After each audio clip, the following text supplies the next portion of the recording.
conspiração e assassinato disfarçados de estudo científico. Todo brasileiro precisa saber disso, além da polícia, o Ministério Público e toda a imprensa. O assunto cloroquina, hidroxicloroquina, esteve na mídia recentemente e recebeu tratamento de partida Fla-Flu.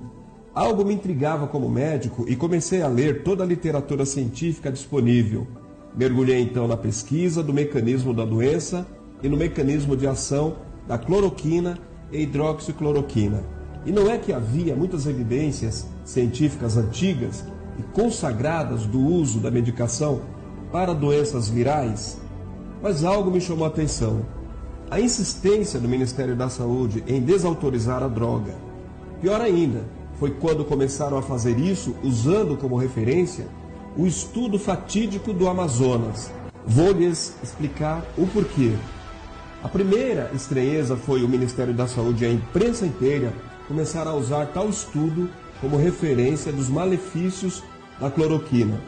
Um pequeno adendo: a cloroquina é mais velha e mais tóxica que a hidroxicloroquina, mas no estudo do Amazonas foi ela mesma quem foi usada. Mas sigamos com minhas interrogações e observações para que acompanhe meu raciocínio como médico. A dose usada no estudo foi de 900 a 1.200 miligramas por dia durante 10 dias consecutivos, o que acarretou muitos efeitos colaterais e 11 mortes. Mas aí fiquei curioso, por que usaram dessa dose tão alta?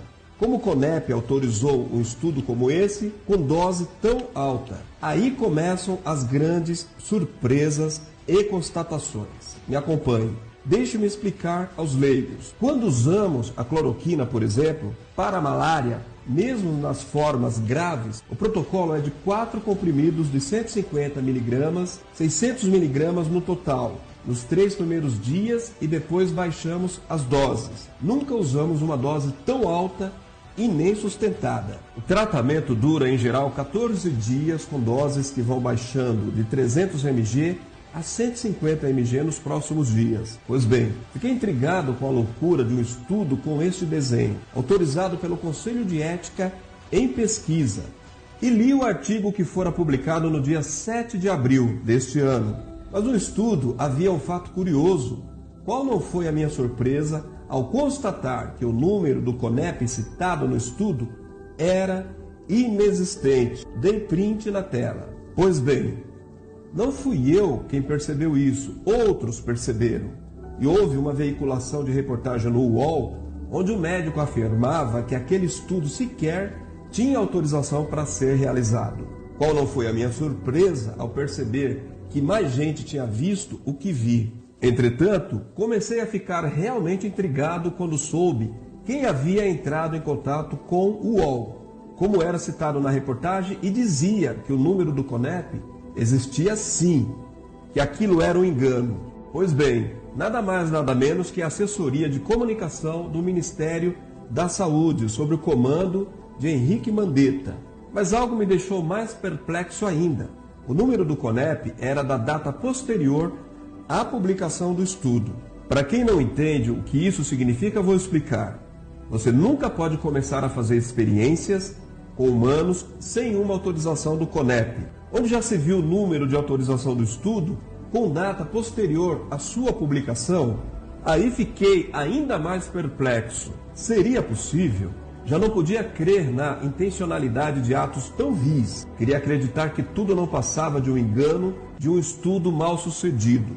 Mas minha mente e minha intuição me apontavam as evidências de um crime. Fiquei curioso e pensativo.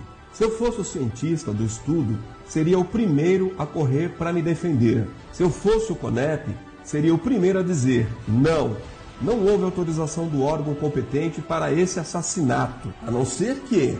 Mas espera aí, por que foi a assessoria de comunicação do Ministério da Saúde quem ligou para o UOL para dizer que havia sim um número no CONEP e acabou por oferecer a prova de uma tentativa de encobrir um absurdo desse? Alto lá! Quem é a assessoria de comunicação do Ministério da Saúde? Hugo Braga, conhecido militante do PCdoB. Inclusive, houve escândalo recente de sua renovação de contrato bilionário feita por Mandetta. Mas esperem aí, Quem eram os pesquisadores que assinavam o estudo?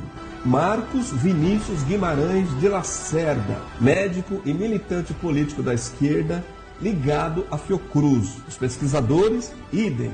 E para completar, adivinhem quem foi a cardiologista que colocou seu nome no estudo? Ludmila Ajar, médica de Caiado. Senhores, se isso não foi uma conspiração e um crime contra a vida e de ordem política, eu nem sei mais o que é crime contra a vida e contra a nação. O autor desse texto é o Dr. Paolo Zanotto. Ele é professor da USP e reconhecido pesquisador da FAPESP. Esse texto foi extraído da timeline do Dr. Paolo Zanotto e Lucília Coutinho.